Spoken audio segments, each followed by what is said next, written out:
Okay, we're live. Good morning. Welcome everyone.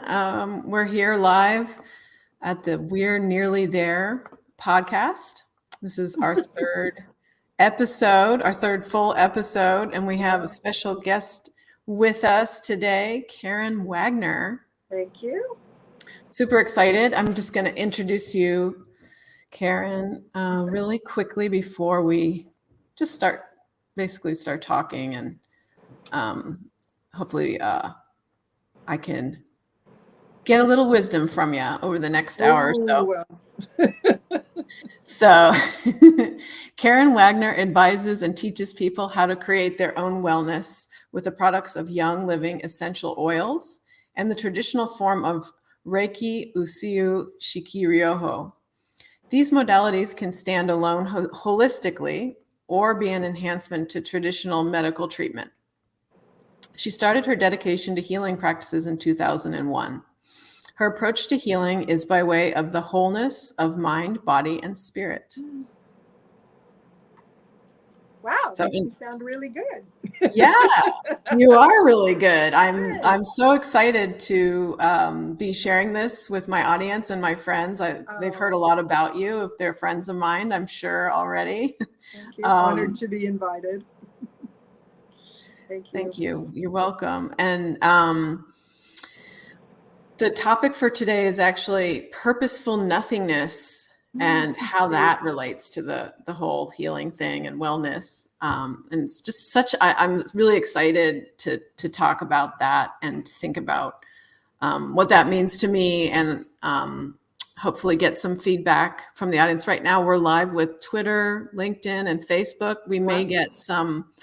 I'm going to pull up the comments now in case if anyone wants to join us and ask questions. So far, it looks like no one's with us live, but you never know. Okay. I'm growing my audience a little bit every time. So yeah, let me just pull up this question here. Okay. So how does purposeful nothingness impact personal growth as a human being? Um, for me, it was a choice. I actually coined that phrase a few years ago. A friend of mine called and kind of said, "What are you doing?" And I said, "Nothing." And she said, "Well, do you want to go to the movies?" I was thinking, and I said, "No, I'm busy." And she goes, "I thought you were doing nothing." I go, "Yeah, but I'm doing that on purpose." And that just kind of came from, where? Upstairs somewhere. And then once I said it, I thought, purposeful nothingness. I just want to do nothing today. And, and then it became a practice for me. So, um, how does it impact? Repeat the question for me. How does it impact personal growth and wellness? Okay, so for me, it's really become a way to carve out um, time for myself. We're always being told, take time for yourself, take time for yourself. So that could be, going out and getting a pedicure or going out to lunch with your girlfriends or things like that. But for me, just sitting in that place of nothing, and it's a hard practice to get into because we're so used to doing something or feeling guilty if we're doing nothing. And that's why the purposeful part of it is important. It's to choose that, you know, To be and just conscious of it. and be conscious of it. Exactly. And it's different than meditation to me because it's really even about not meditating, not praying. It's just really sitting in the quiet and just observing. I don't know, you can stare at the clouds. You can, don't turn on the TV, don't pick up your phone. You know what? I just realized I call it vegging. I mean, and I know that's not a good term, but sometimes I just tell people, you know what? I just want to veg. Yeah, And it means like I might just lie on my bed and stare at the ceiling. exactly. That's it. Yeah, that's actually, what it is. And when you do it purposefully, I think the connotation of vegging It's not nice. was It's not a because, good well, word. people who have no brain activity are considered vegetables, and that's such a sad It's thing. terrible. But Yeah. yeah, so I think I like the term purposeful Yeah. nothingness just because I don't practice Buddhism, but I know little bits about it. But what I kind of know about what I've heard is that that's the whole point, is to get to the nothing point, you know, the 0 point. Yeah. And so purposeful nothingness is really about, even if you say, you know, especially from coming from a Western culture, you know, we're always kind of told we better be doing something, get busy. If you're not busy, get busy. If you're bored, find something to Busyness, do. constant, yeah, So the it's really constant not need to be about busy. being bored. It's about just really sincerely taking that time for yourself. So for me, the personal growth has been immense because the longer I've practiced it, and I don't even know when I coined that phrase, maybe, I don't know, 7 years ago, 8 years ago, maybe long. I don't even remember exactly. But as I've practiced it, you know, they say practice makes perfect, and I don't know that that's true, but it does make better. So I've gotten better at my purposeful nothingness and just having that time, you know, and it can be anything. You know, you could take 5 minutes during your workday, you know, take a break and just go walk out and like I stare at the clouds for a minute, just have that few minutes just to do nothing in the middle of something. And then it builds where you can take out. I mean, I've done it for hours. You know, when I first started doing it and it was lasting a long time, it was almost scary because, like, I could just float away and never come back. But you do, you come back. Well, let's Because go there's back to that because other you stuff to mentioned do. kind of like a 0 point. Do you think there's really a 0 point? Is that attainable, or is that just like something you're always Well, I think it's aiming for? something we could strive for. I think it's probably, um, yeah. I don't know, but I think it's something to strive for. I think probably death, like physical death, is probably the 0 point. And then we start over in spirit and we move forward. But that moment of nothingness, Mm. you know, I also use an analogy about an onion. So we always talk about, oh, the onion, and you peel off a layer. You know, the first layer is crispy and it goes off pretty fast, and then the thin one, and then it gets thicker and thicker. Then you cry more and you cry more. Yeah. It's like if you're doing Yeah. your process work. But then when you get to the center of it, what is there? Nothing. So if you cut an onion in half and you look at the rings, but in the very, very little teeny tiny center of the onion, what's there? Nothing. Nothing. Yeah. So as we peel away That's those the 0 point layers almost. and peel away those layers, Yeah. what do you get to? You get to that point of 0 point or nothingness or true connection. Yeah. I mean, you mentioned You know, I'm death. just kind of running with this because I haven't gotten there yet. So I'll let you know when I get there. Well, I think it's really critical. I mean, like, because death is also the release of the physical body and all of our yeah. emotional baggage. Like, it's like the complete release, right? Yeah. So Can't I think wait. that's really well. It's maybe I'm a believer in dying well, and this is Yes. something you and I have talked about before too. Yes. And I think that is really key. There's a connection there, or like a reason for the spaciousness that, practicing purposeful nothingness gives, is that hopefully that spaciousness will help your soul extend, to where it needs to go when you pass away, and you can let go of all that baggage and stuff. Yeah, I think it's part of the practice. I've shared this information with you, but my sister transitioned about a little over a year and a half ago, and she created a purposeful transition, a conscious transition, by That's letting go amazing. of things, letting go of food, letting go of water, till the point where, but she did it in a very conscious way to that point of nothingness. And she and I talked about it a lot. She had a PhD in holistic theology, so she's a great teacher for me, because when she would learn, she would share things with me. I'm not very academic, but I'm a sponge. You Yeah, know? absolutely. Yeah, and so just watching that process that she created for herself was fascinating and so beautiful. and it was about just getting to that point of nothing. Yeah. In a good way, you know. So for me, it's a practice too of one of the things that it's given me permission to do more boldly is to say no. Mm-hmm. I'm in my purposeful nothingness. So basically, when I said I started this, I said no to going to a movie or to hanging out with a friend because I wanted to stay in that space for myself. But what it has progressively helped me with is to really start knowing what I do and don't want. I need that. I I love that. really needed it because I was a yes person. I still am a yes person. I like to say yes, but right now I really like to say yes to what I really want. Do you want to go walk on the beach today? Yes, I do. Do you want to go to a movie? I don't know. It would depend on the movie. I used to say yes just to be with friends, to accommodate them. I've gone to see movies that I didn't like, that were horrible. I knew I wasn't going to like, but it was just to be in that. And now I just say, I want sacred space with you. And Melinda, you and I are friends. So you and I have had sacred space, and it could be going out to dinner and having wine together. It's not always about kumbaya, hallelujah, although that's nice sacred space too. But, just Yeah. have those one-on-one conversations or a couple, I like to be with less people, but more intently, now.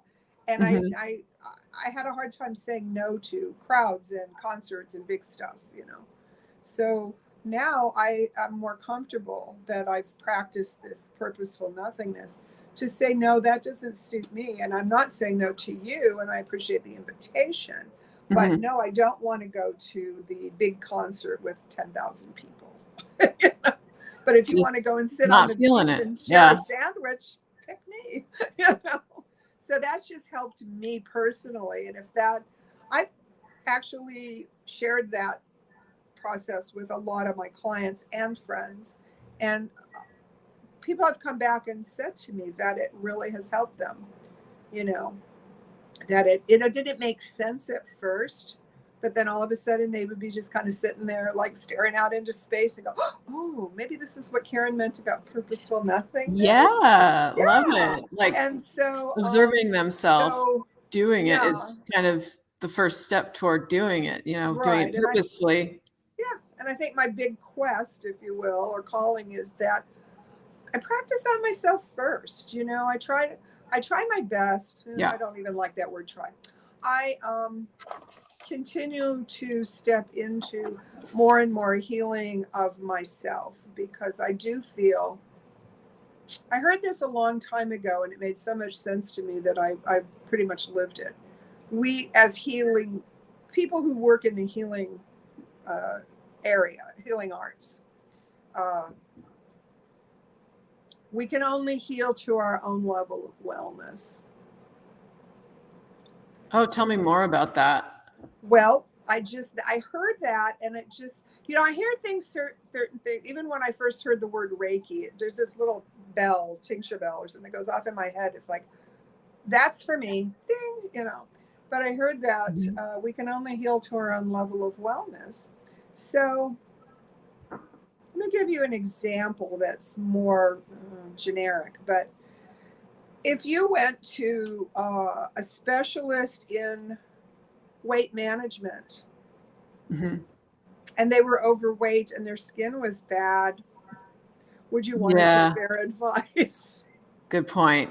Now they had a picture that said I used to be 500 pounds and now I'm 300 pounds. You might it's relative. Like I could give them some slack, but I would be wondering about, well, what's the deal with that? Is that I mean, I went to a psychologist once, a therapist once,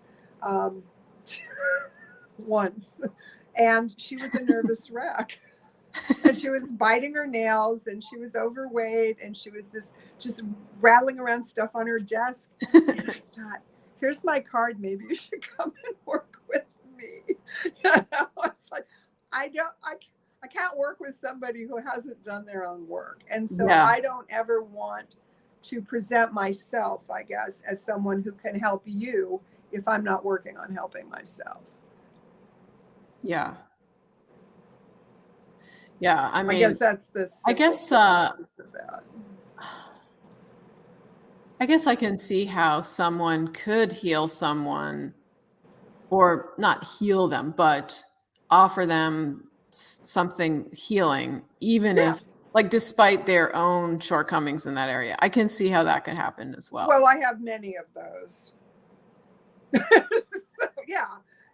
We You know, all you do, can't. right? I don't think you can present yourself as perfect because none of us are. But you know, if we're working on it and we're presenting ourselves that way as healing people who are in the healing, I hate to say the word industry, but you know, working in the healing arts, people who are helping others. And I also don't like to call myself a healer. I don't know, I don't feel comfortable with it because I feel that all of that comes from the divine, and I'm just a conduit to that work for myself and for others. So, yeah, so that's why I just say I practice in the healing arts. But I've also done a lot of networking where people have run in and gone, I'm a healer. And I think, oh my goodness, okay, good for you. Yeah, and that's my own judgment. But yeah, people can be a big fat mess, as I have been, and I still am, and still help others. But, you know, it's like if I know this much about, like, for example, when I started little over 20 years ago, learning about essential oils, for example, um, I could say, oh, wow, I tried this and this worked really well. Or I read the book and it says this.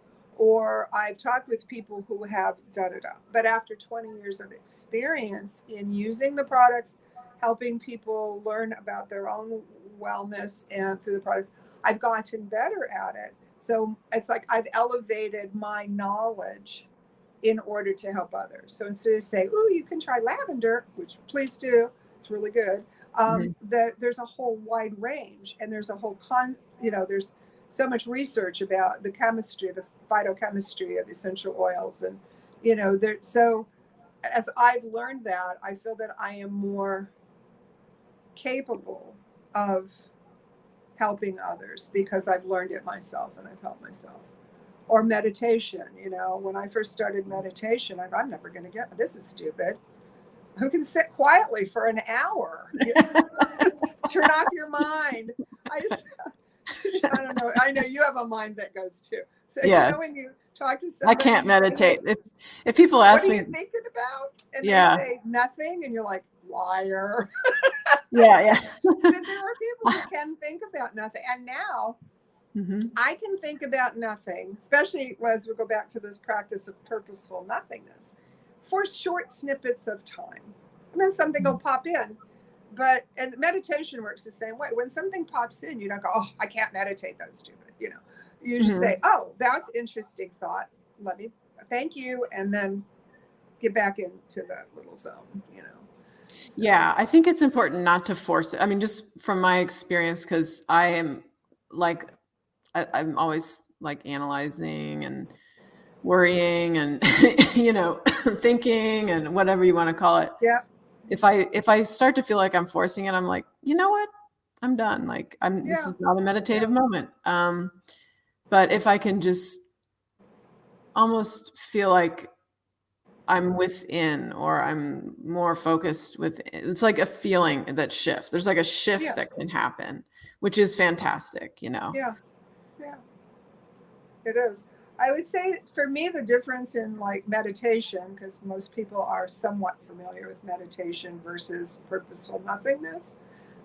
Purposeful nothingness is basically not even meditating. You know, my concept of meditation is we sit in the quiet, and for me, it's wait to hear, just waiting to hear Mhm. what source energy, divine, God, whatever name you put to what's coming for you in that true guidance. Absolutely. So you're waiting to hear. So with meditation, you know, I feel for it's like, you know, I sit down and all of a sudden I'm doing the grocery list. Like I need carrots, I need celery. Like, okay, thank you. And then, you know, it could be like 20 minutes in before you get, some little tidbit of information that you are waiting for. And Mhm. you're right, you can't search it. You can't just go, okay, ready now, just tell me what I need. That'd be nice. Tell me what I need to know, divine. Like in the source Matrix, of they energy, and find I a will phone do it. booth and then they're like, okay, tell me what I need to do. Yeah. Right. It's like, you hear that comment, it's like, just be yourself. And like, yeah, as soon as I know who that is, I'm going to be that, right? So, but that's kind of what meditation is to really find your true source energy coming through you, coming from that spot up there somewhere, wherever that is. But purposeful nothingness is not even about doing that. You're not waiting to hear from the divine. You're not waiting for guidance. You're just like, yeah, like staring out into space, watching the waves of the ocean, watching the clouds roll by, watching your ceiling. It doesn't matter. Just, Yeah. and then Like, what happens the more you it's practice like, it, you'll feel it in your cells eventually, where your body just goes, wow, I don't have to work. I don't have mhm. to digest food. I don't have to do this. I don't have, you want your heart to keep pumping and your breath to keep working. But past that point, your body will take care of itself. So you don't have to worry about those things. You can just do that. You're stopping fighting yourself, or you're stopping forcing yourself. Oh, I'm going to write that down. That's actually really a good observation. Yeah. It's You are like stopping fighting yourself. Yeah. you're stopping that It's like the doing, chaos. like you talked about being and not doing. It's like you're stopping that person inside you, yourself, or whoever it is, who's Yeah. constantly being like, shouldn't you be doing this? Wait, you must be forgetting something. Blah. I mean, I have a horrible inside person sometimes, and I do and too. I it's think just I'm like, going to blame my parents. My dad was a sergeant in the Air Force and had been a drill sergeant at one time. And my mother was just OCD and cuckoo crazy. Love her. I mean, she was really fun and sweet, but just yeah, very OCD. So they yeah, worked well together. But, yeah, then you don't even know where your own thoughts really come from, you know. very true. So it's like, well, if you're not doing something, you're in trouble. Really, my mother would say, if you can't find something to do, I'll find something for you. For you, So, yeah. you know, so then when you first start going, I'm doing nothing, you don't even want to tell your friends, what are you doing? Nothing. No, I can't, I never said that until that one day when I did and went, ooh, this is good, Mhm, mhm, So what are mhm. you doing? And then you got to make something. Oh, I'm washing my dishes. I'm combing my, and whatever. Because you don't even want to talk on the phone where people can't even see you and say, I'm doing nothing. None of your business what I'm doing. Whatever. Totally. Like, yeah. I mean, yeah. And it also depends on context. Like, but yeah, that's like if I was at work and I was like, hello, Middle East Study Center, and then I'm like, I can't help you because I don't feel like it. I'm doing nothing. That would be What do you inappropriate. think about this? You don't want to know. I'm not thinking anything. All right. Yeah. It's like, why But do we yeah, feel it's like good. we need to It's good have an to, excuse for yes. everything we do or don't do? Yeah. And one thing I've decided that or chosen not to do anymore is ask people. Like, when you call on the phone and go, hi, what are you doing? I don't ask that anymore. Mm. Whatever they're doing is their business. You can ask, how are you feeling? What's going on with you? Just Mm. calling to say, hey, and I want to do this. Would you like to do it with me? Those kind of things. But I really, what are you doing? Yeah. Like, but I'm going to ask you this question and you get to make up anything you want because I can't see you. What are you doing? it's a little Anyway, nosy if you yeah. think about it. We can go on from here or I can tangent out forever on this one. So just purposeful. Choose to do nothing and stick with it. So, what is well-being in this context? Of personal growth and healing. That's an interesting one for me because I have, and many people are going through many changes. I mean, the planet's going, the universe, we're all going through this major shift, for people who've worked in any kind of consciousness work, whatever, we've been talking about this for days. It's coming, it's coming, it's coming. Well, now it's here and we don't know what to do with it, you know. But a lot of what's happening for me is a lot of the spiritual shifts, especially, I'm actually I feel I'm getting stronger spiritually. Physically, I'm going through a lot of changes, but it's purging. So I don't look like I'm healthy to some people who have said, oh, maybe you have a cold. Ooh, maybe you have, you know, that thing that's been going around, that, you know, great awakening thing. But it's like, no, I'm getting rid of, you know, the sludge in my system. It's like a spiritual roto-rooter, but it shows up in the physical. So sometimes I don't feel energetic. Sometimes I feel sick, you know, or I am sick. I'm purging. I have been throwing up a little bit here or having other challenges, whatever. But for me, that's also purposeful to move forward, because I feel like to be truly well, I have to get rid of all the toxic stuff that I've saved up. And it's not, well, I'm going to say it, it's not. It is other people in my ear, just how we're raised, how our society is, how this, how that, be yourself, don't know how. But just to clean and cleanse as much as I can and let the physical release as much as it can. Because what happens is when we have a spiritual break or an emotional break, where does it go? It pockets in our body, in our molecular structure, in our cellular memory. I feel that. Like, I feel like if I say that something traumatic happens, and it could be anything. Yeah, and everybody's got their own. Yeah. If I don't process it right away, if I kind of like go and like, oh, I don't want to cry right now because people are looking or whatever, and I don't process it right then, it's like when I go, it becomes like like a cyst inside of my skin, you know? Like, and it's gonna sit there, and one day I'm gonna have to deal with that, you know, and release it. And I've had big releases from yoga, from you know, breathing practices, you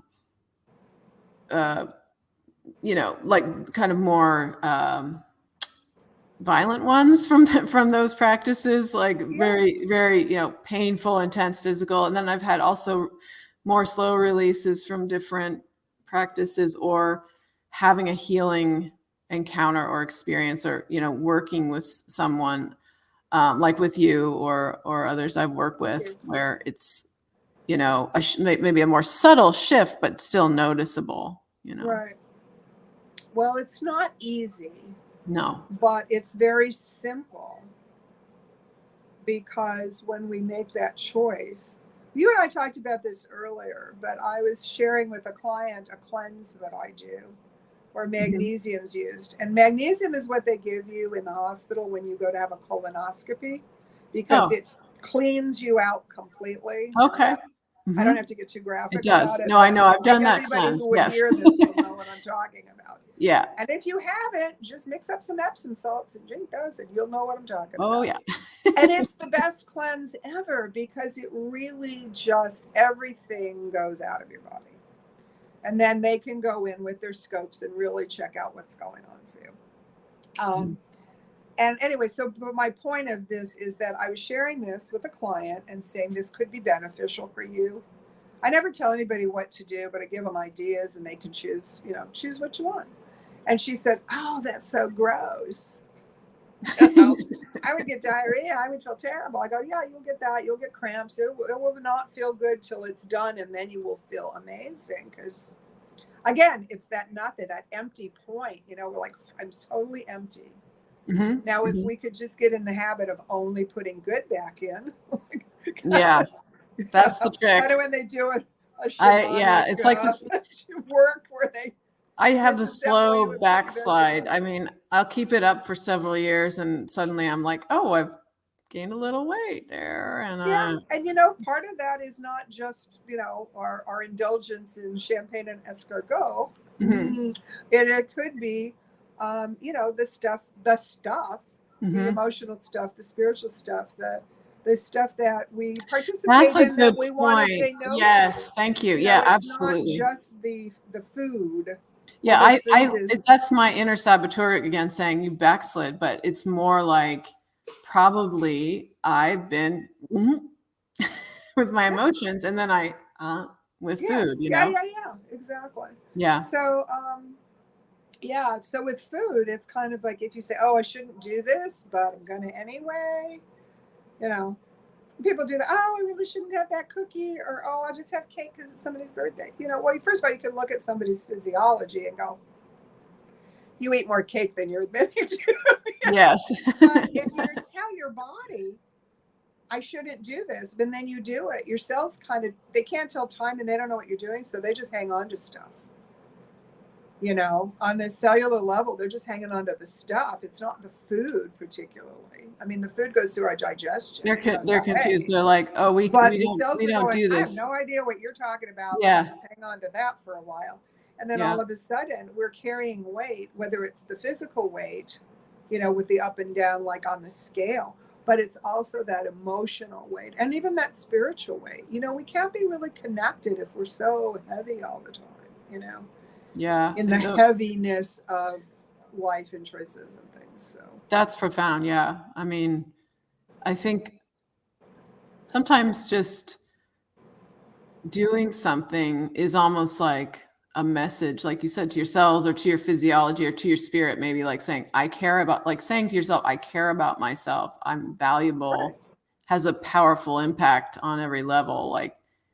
You know, right. like And even if you're whatever choosing, that means to you, whether it's working out or I don't know, something else. yeah, but it's a choice. So if we're going to make a choice, let's just say we're going to make a choice to eat that dessert. Then you say, "I'm going to choose to eat this dessert. I'm going to enjoy every bite. My body's going to have so much fun eating this cake," or whatever it is. Mhm. Just think of how that's going to feel in your body and how that's going to feel in your mindset. It's not about good and evil. It's just about, I'm going to eat cake.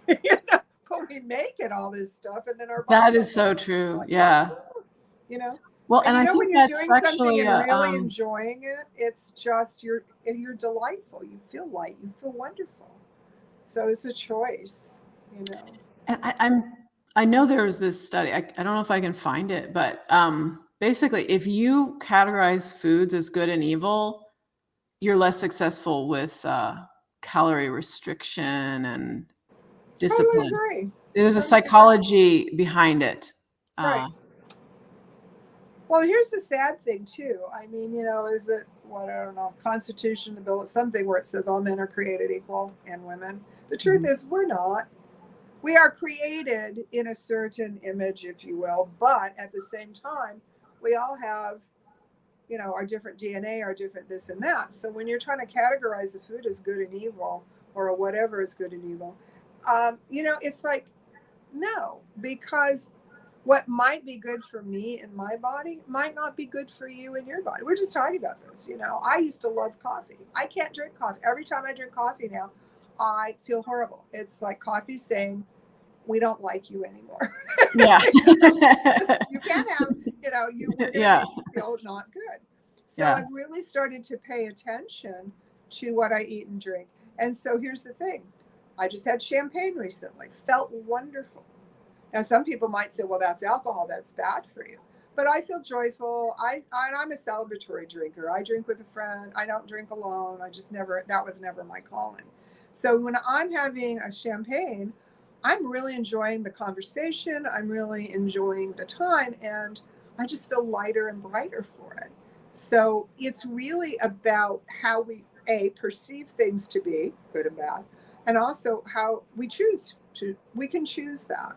Mhm. I had a really, really great teacher, Doug Olson, Pastor Doug Olson. Um, and he did this kind of lecture about decision versus choice. Mm. And it impacted me very much because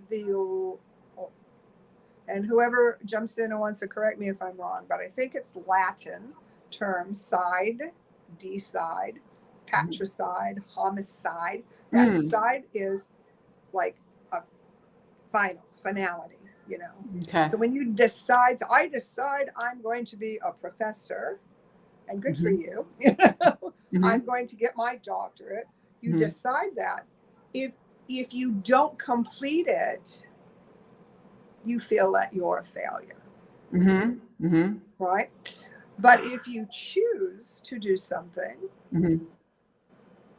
you can also choose to do something different. You haven't put that stamp of finality on it. Oh, wow. And it's just a very interesting wordplay, I guess. You know, the word meanings of words is, you know, especially the archaic meaning. I like to go back and study words sometimes and see what it meant when they started that word. Yeah, versus totally. what it means 300 years or 3,000 years later. Yes. Like, I didn't mean that at all. Etymology, baby.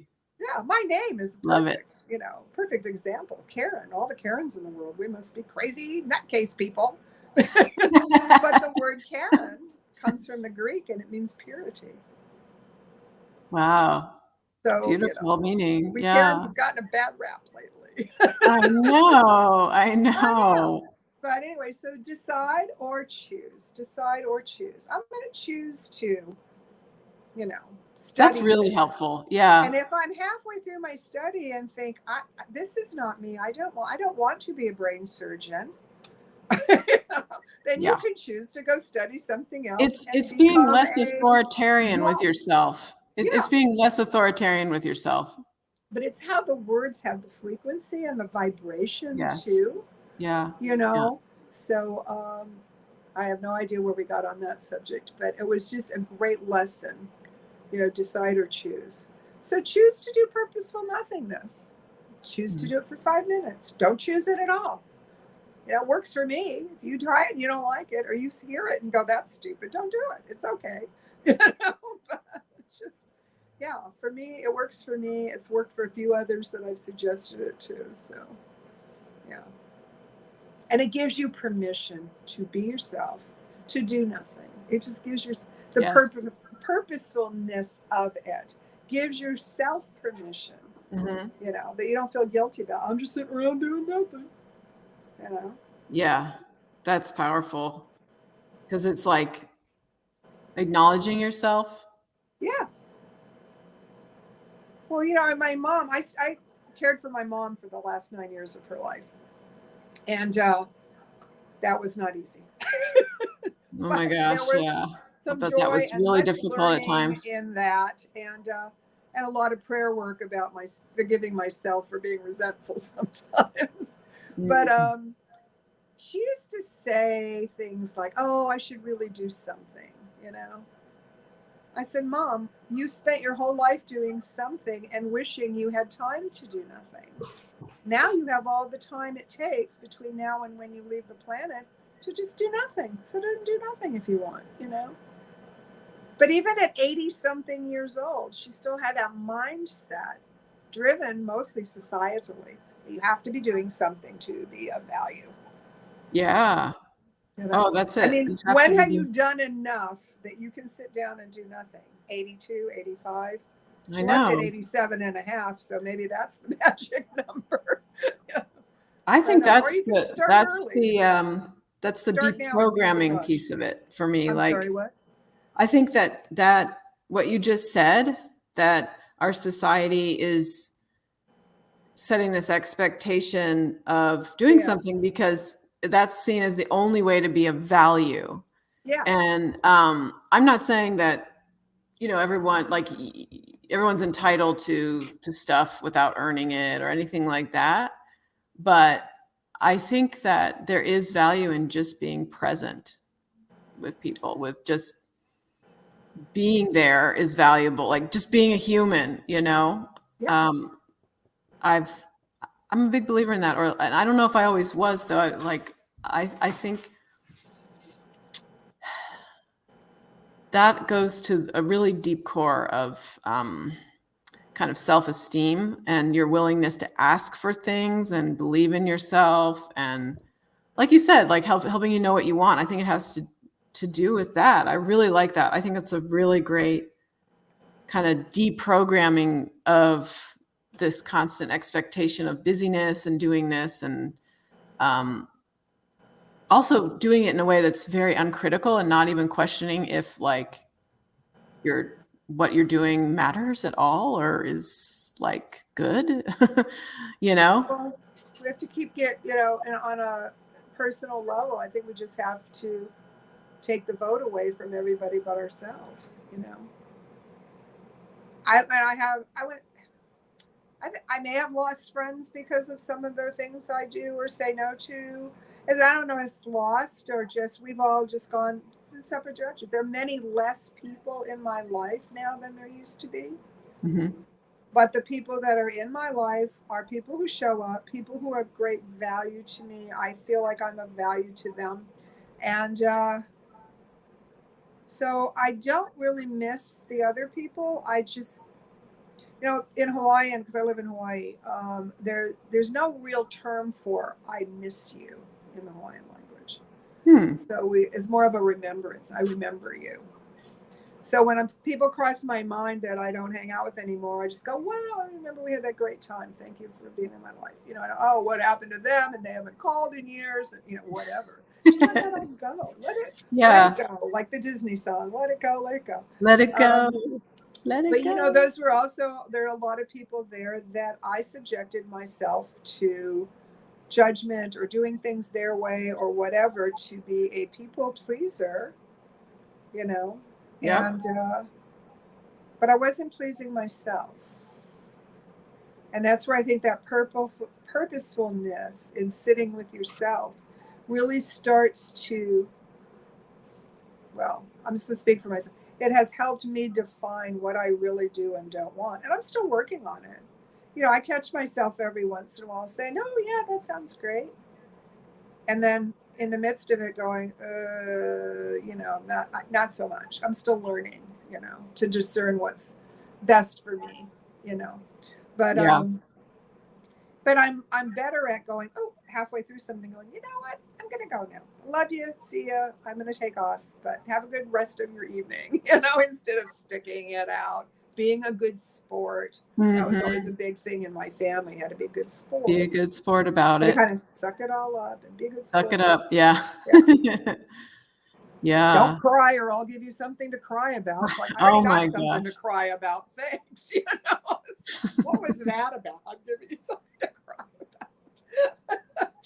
Different era. We have been trained. Different era of childcare. Yeah. Well, first of all, we've got a past life or many that we bring in with us. All of us who are on this plane right now, we've brought in past, most of us. I mean, there's probably a few babies that have just come in brand new. But most of us have past lives that we've brought with us. So there's that to deal with. Yeah. Then there's our parents. That's usually our first exposure to not being ourselves. Yeah. Our early caretakers, be they your parents or others. And then guess what we get to do? We get to go to school. And then we get teachers.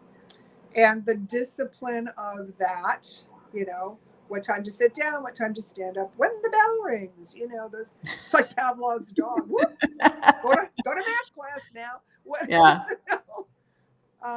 So, and then after schooling, we've got through 12, 13 years of regular school, and then we get to go to college. And that's really strange because nobody cares if you show up or not. Nobody's really taking attendance like they did when you were a senior in high school. Now you're a freshman in college. You show up to class, great. You don't, too bad. You you fail. So, but nobody's there like worrying about. The teacher doesn't know or care. It's on you, yeah. It's on you. Welcome to being a grown up, but most of us are ill prepared to be an adult. And then we've got 4+ years of that. Or we go right from high school to work, or we go from college to work, and then we've got the bosses and the co-workers. Can't upset them because then we can't talk at the water cooler or whatever. So we've never been ourselves, really, since the day we were born. And our quest is to find out who that is. If we choose to. Yeah. No, I love I it. I actually mean, admire and the you have to people. give yourself permission to do that and say, Yeah, like, I'm going to go on a vision quest, or, I yeah, mean, whatever it is, and not really worry about like people making fun of you or, yeah. yeah. Because well, you had a term you used the other, outlier. Is that Yes. correct? Yes. I'm And always I one. love that. I just heard that from you, but I love that. I am not in the in crowd. I'm in the out crowd. But Yeah. there's this cool thing about being in the out crowd because then you can be more yourself. It is cool. Yeah, No, that part of it is, that's the cool part, yeah. that's the cool part. It's certainly not Dancing to your easy own when, song, who cares, right? yes. No, that's the great Yeah, part. The hard part is when you seem to always be messing other people up because you're not doing what they expected. right. You're ordering the thing on the menu no one has ever ordered before, and they're like, "Oh crap, I don't know if we have the ingredients." They're not ready for it because you Yeah, just, yeah, yeah. and just things like that Well, that's happen a to me good all the time. analogy for life too. It is I'm totally. ordering something that's not on the menu. Yeah, for Or it life. is, but people somehow think it's not, and you're like, really? Because it's right there. Oh yeah, yeah. Because they're all going for a burger, but you're going to order, I don't know, a fish sandwich or Or something. whatever it Yeah, is. exactly. Yeah. Yeah, I don't know. I Oh, see and that I used to usually. apologize, but now I'm finally getting to the Yeah, point where I'm like, it's on your menu. Like, yeah, isn't that kind of why we're here? Like, it's a restaurant. Like, yeah, just yeah. using that as a metaphor. Like, but that happens Exactly. to me all Yeah, the time. yeah. In real life, Yes. we don't have that. Yes, you do. You just don't know you do. Open the cabinet, you've got it. Yeah, that's so funny. Yeah. This is sad. My sister used to get upset with her husband because he liked a glass of milk with his meal. And even if we were out dining in a really upscale restaurant, Hmm. he would order his steak and he'd say, "May I have a glass of milk?" And she'd go, Hmm. "Oh, that's so." Yeah, and he's a beer drinker, but he doesn't like wine. And she'd go, "Well, can't you just get like a glass of wine or this?" And he goes, "I don't like wine. I want milk with my meal." Yeah. I finally said to her one time, I said, "Would you please stop? Because here's the thing. If they didn't want you to drink milk in this restaurant, they wouldn't serve it." She's like, "Oh, okay." I was like, "Leave the poor guy alone. Who cares what he eats? Worry about what you eat." Or He if you likes his order milk. something and everybody's like, "Oh God, how can you eat that?" Go, "Well, more for me if you don't like it." So let me Absolutely. order something I hate to make you happy. And that's kind of how we live our lives, isn't it? It's like, let me just go ahead and go to that movie. Let me go to that concert. Let me go hang out and do this with you because that's what you want to do, even though I don't like it. And here's the thing, then it doesn't digest well in our systems emotionally. There's an Mhm. emotional digestion. It's much more important than food digestion, you know. But how many Amen. times have we said yes when we meant no? It's so Mm. much easier, seriously, if you say no and then change your mind. Yeah. Like if Yes. you called me and said, "Hey, Karen, do you want to go to the movie on Friday?" And I go, "No." And then I call on Thursday and go, "You know, I changed my mind. If that's still available, I can go." And then you go, Mhm. "Okay, great." Or, "Oh, I made other plans." Either way. Either But way. it's so much easier to say no if you're not Mhm. sure. And But it's people have more a respectful tendency, than saying yes and then not doing it, or saying maybe and leaving the person hanging. well, maybe it's just a maybe. Like that should be eliminated from our maybe.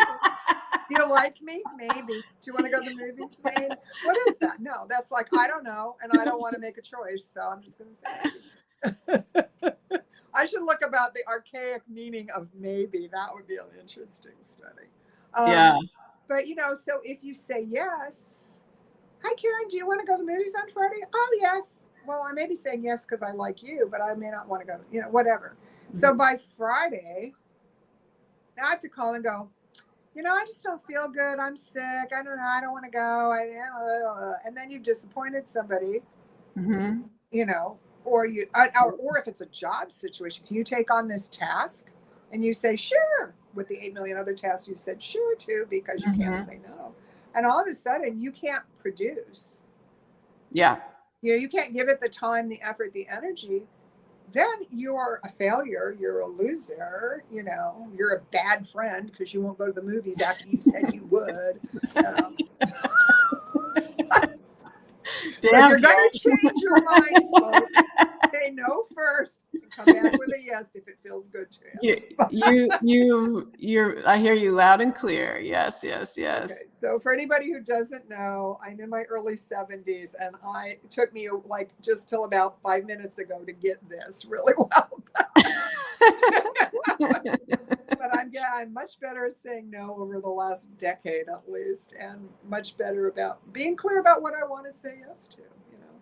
Discernment. Yeah, no, absolutely. I mean, that is a great kind of discipline to have, like to say no if you're kind of like 60% no, and not say, well, maybe, but I don't think so. Like just like, no, I can't. Yeah. Feel, and here's the thing. What does it feel like? We always like, what do you think? Hey, Melinda, what do you think about this? Mm-hmm. But if I said, how do you feel about this? That'll get you a different answer. Yeah. Completely different dynamic. Different. How do you feel about this? Yeah. And then take that moment to go, how do I feel? What does my body feel? I heard movie. Am I like, ooh, that sounds great? Or, So get into For me, that's a huge difference because I'm like really physical person, like meaning like I feel like I really am sensitive to my surroundings all the time. And I will actually feel things in my body, like whether it's like having to do with my wellness symptoms, I'm sensitive, or just feel like emotions. And so if someone asks me how I feel about it, they might get a very different answer from me. Absolutely. I've noticed though, sometimes when I ask people, well, how do you feel about that? Sometimes they give me a feeling answer, but a lot of times they actually tell me what they think, which is interesting too. They don't know the difference. They don't know the difference. I'm going to use my mom as an example again, because to me, that's the perfect example. Feeling versus thinking and or training. Mm-hmm. I would say to my mom, I don't know, say 11 o'clock, we were doing errands or whatever. And I'd say, hey, you hungry? You want to get a bite to eat? And she would look at her watch and say, it's only 11 o'clock. No, I don't think I'm hungry yet. I go, Mom, listen to your body, not the watch, right? Mm-hmm. And then could ask her like 40 minutes later, and 11:40, and she'd look at her watch and go, oh yeah, it's going to be noon soon. I'll probably be hungry real soon. She had no idea in her body. This woman was in her 80s. I love my mother, but my mother was difficult and it was understandable because of her past history, etc., which I won't go into. But she had no tangible connection to her feelings. I mean, she got cancer in her small intestine. That's the gut. Mm-hmm. She couldn't trust her gut. She was never in. We say trust your gut or your gut reaction. She's so disconnected from her feelings. Even years later, my dad passed away 20 years before she did, but maybe, I don't know, halfway through that, about 10 years or so. I said to her something about feelings, like, how do you feel about, Dad being gone? How do you feel about this and that? And she stopped for a minute and she said, yeah, no, I don't want to feel that. I was like, well, okay, well, what do you think about Dad being gone? And then she'd have thought about, oh, well, I'm fine with that. And, it's nice because I can use the TV clicker and watch whatever I want. But she couldn't connect to the feeling. She was a great teacher for me in that weird way, the experience I didn't know I was learning at the time. But boy, it's just been really valuable to watch somebody who was so disconnected, considering the work that I do in helping people find connection, And at the end, she did use essential oils. She did practice Reiki. I actually had a friend of mine who was a Reiki master teach her Reiki. I didn't want to be her Reiki master, her daughter, her caregiver, her whatever. Yeah. So I wanted her to have somebody to go to for counsel, etc. And so she practiced her Reiki every day. She anointed herself with oils every day. And when she left with no disease, no accident. She just kind of got smaller and smaller. And one day she said, I just don't feel like getting dressed. I think I just want to wear my pajamas for the rest of my life. I said, great, good choice. And she passed about 2 weeks later. Yeah. Hmm. Just, whisked away. So, we can make, even in a late stage of the game, like my mother, you can make the choice to be connected and use the tools. Like, is Reiki the healer? Reiki's a tool to get to the healing. The oils are a tool to get to the healing. That's our plant gift to the world, the essential oils. So, yeah, but, it's just interesting how disconnected sometimes we are from what we really feel and what's going on in our body and our mind and our spirit, because it's all Yeah, and connected. I love what you said, that you're helping people find that connection between their feelings and their mind, I guess. Well, I don't think you said that, but nobody can fix you. yeah. We all wish listen, if somebody could fix me, I would, that would be so great, because then I wouldn't have to do all this work for myself. But it really Exactly. is ourselves working on ourselves. And anyone who is doing the work that I do, we're like in the tool chest too. We're just people who have done some of the work, like healed to a certain level, and we can share that information with you to help you get to that level. And I've worked with some people. I've been graced to have some amazing people that I consider high healers. So I've had some great healers and great teachers, and just, yeah, I can't even say how blessed I am. It's so huge to have those experiences, But so when whoever's out there listening in Listen Land,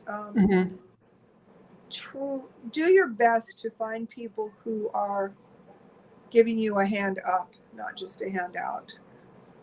Try your best to work with people, whether it's traditional. Well, I think my work is traditional, authentic, but what we consider traditional with the medical community, the mental health community. As if you're going to a therapist or a doctor or whatever your needs are, whatever your comfort zone is, look for someone who is working with you to help you get better with whatever that is.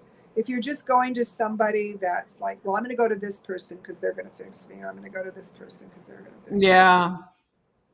You're just going to be going to a lot of people, and you're going to be disappointed because they're on a pedestal that they don't. No, none of us want to be on a pedestal. We want to be down here doing our own work and helping others to do their work. A pedestal is very hard to fall on. Some people want to be on a pedestal, but yeah. Well, they do, but it's a hard, and let them be. Let them fine. be. Their Yeah. choice. Yeah. It's just a hard fall when somebody knocks you off, because I don't think there's anybody that's ever been on a pedestal, either whether somebody else puts them on or they put themselves on it. That's probably worse, because there's going to be a time that it's not going to be available, that you're going to fall off that pedestal. You're going to panic. And it's a hard fall. It's a great learning lesson, but it's a hard fall. Mm-hmm. You know what I mean? Well, I mean, I think it's all around lonely up there on the pedestal, but if it's that too. If that's what you want. It's expectation, It's like, I'm a Reiki master. Ooh, Karen's a Reiki master. Well, the only thing, master just means teacher. Rabbi means teacher. Well, there's all these words. Guru means teacher. Yeah. But we've gone, somebody called me an oil guru one time, and I said, in the traditional sense of that word, that's true, because I teach people how to use oils. Yeah, I'm a teacher. Am I a guru in the sense of, holy? All praise. Yes, I am. No. Well, I'm sure you get this too. I mean, you're a doctor. You have a PhD. You've studied your work. You are very academic. I'm sure there are people who just think you must know everything. I try to immediately diffuse that and say, call me Melinda. Yeah. Just call me Melinda. You don't want to be on the doctor pedestal. No, I like to connect with people. Can't talk to her. There are formal situations that I do insist on it, not because I really care, but because it's complicated. We can get into it, but for the most part, it's important to the circumstance. Yeah. Sometimes there's a circumstance and maybe a decorum or just different factors. But for the most part, yeah. I mean, I mean, I have a title that I don't use, and it's Reverend, because I am an ordained minister. You're an but ordained I don't minister. run around going, I'm Reverend Karen. No, I mean, I never started that because my ministry wasn't, I'm not a preacher. I'm not a pastor.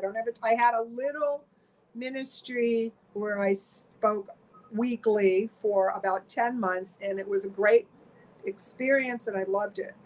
But it also told me that's not what I want to do for the rest of my life. That's not my calling.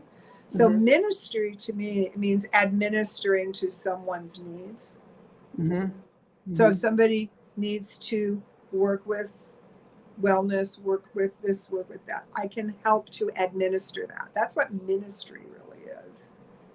You know, it's ministering to some situation. Yeah. It's kind of like service in a way. Yeah, it is service. Yeah, exactly.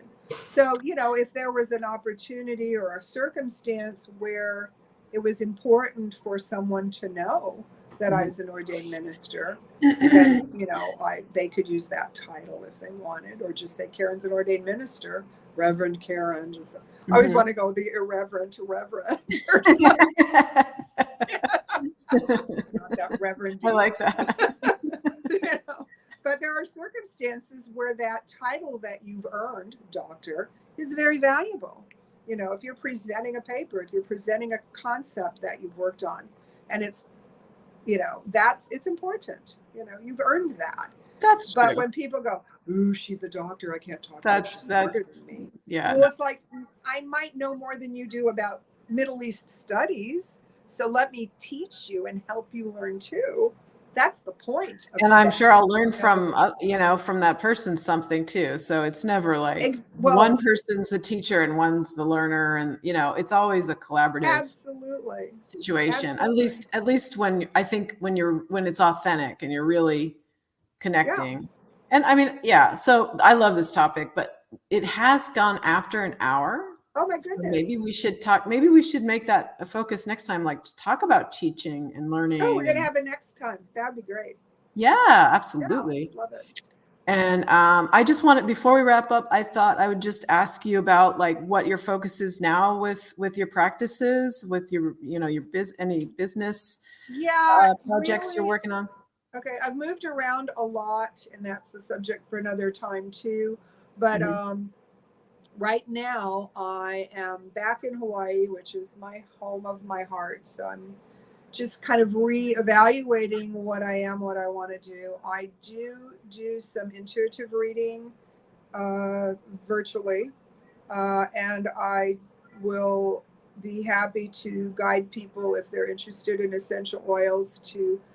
I don't sell them, but I teach people how to order, how to get the best price with the company I work with, what oils could be beneficial for their, you know, working toward their well-being. And they can use those separately, or they can integrate that with whatever medical that they like to do, because oils are from plants, so the body recognizes them as food. You know, like if you were to eat a carrot or use carrot oil, that's good, you know. Anyway, so. And I do also offer distance Reiki treatment virtually. That's the distance part. And I'm not doing too much one-on-one. I'm staying at a friend's home and helping her with some home and health things, and just having a place of respite for myself right now. So I don't have a place to work one-on-one really with doing table work. Did offer that at one time, and I may or may not go back to that. I don't know what I'm guided to do right. That's part of my work right now, is to figure out who I am next. So, but I am still working with the oils and with the Reiki. So if anybody's interested, they can reach out. Okay. So can I share your contact information? Yeah, if anybody asks, that would be fine. I'd prefer not to go, here's my number, here's my, you know, but, you know, like on a broadcast like this, because it's too broad range. But if anybody reaches out and is, you know, purposefully intent on doing some of the work, yeah, absolutely. Okay. Yeah. Okay, will do. Will do. Either email or text or phone is fine. Okay. Yeah. Sounds good. I actually don't answer my phone if I don't know the number, so probably a text would be better as an initial. Just, hi, I heard about you from Melinda, and da, da, da, and then I can call. And I personally like face-to-face best, voice-to-voice second, and texting and emails are because we need them. You know? But individual contact is my specialty, I guess. Okay, great. Awesome. Thank you so much for inviting me. And I do remember that you said I was the third person, and 3 is such a magic number, mind, body, spirit. So I'm glad to be the 3. Yay. Yeah, that totally makes sense. Thank you so much. It's always fun to hang out with you no matter what we're talking about, but to be able to share this out with others is great. Thanks for inviting me.